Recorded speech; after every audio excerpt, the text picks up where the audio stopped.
ચોમાસાની ઋતુની શરૂઆત થતાં જ પાણીજન્ય રોગચાળો ફેલાયો છે। રાજકોટના લોહાનગરમાં કોલેરાનો કેસ નોંધાતા જ મહાનગરપાલિકા એક્શન મોડમાં આવ્યું છે। 1.5 વર્ષના બાળકને કોલેરા થતાં હોસ્પિટલ દાખલ કરવામાં આવ્યું છે।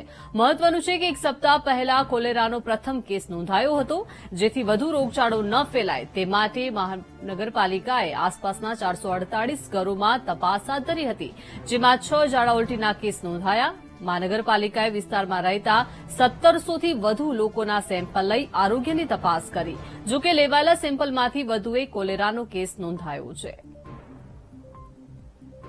લોહાનગરમાં આપણે 29 તારીખે કોલેરાનો એક કેસ આવ્યો હતો, ત્યારબાદ આપણે આરોગ્ય તંત્ર પણ એલર્ટ બનેલું હતું અને સાથે સાથે આપણે કોલેરાના પ્રિવેન્શન માટેની જે કામગીરી છે હાથ ધરી હતી। સાથ કરીને વાત કરીએ તો હાલ જે છે એ દિવસથી આપણી ટીમ છે 5 ટીમ દ્વારા લોહાનગરના તમામ ઘરો છે એનો સર્વેલન્સની અંદર કામ કરવામાં આવે છે। અંદાજિત 1500ની વસ્તીની આસપાસ જે છે ડેઇલી છે એનું કવરેજ કરવામાં આવે છે।